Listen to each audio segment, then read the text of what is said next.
Today we're going to remove the driver door panel on this 2009 Dodge Ram 1500.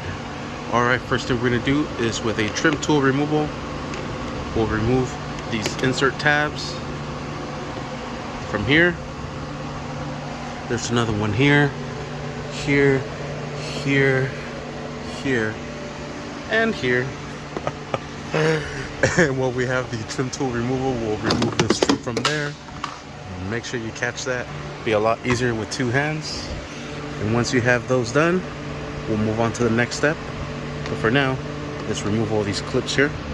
Alright, once we have all those clips removed, using a little pick, we're going to open up this little latch here that will expose a Phillips screw, and we'll drive this out. Alright, next what we're going to do is pick the door up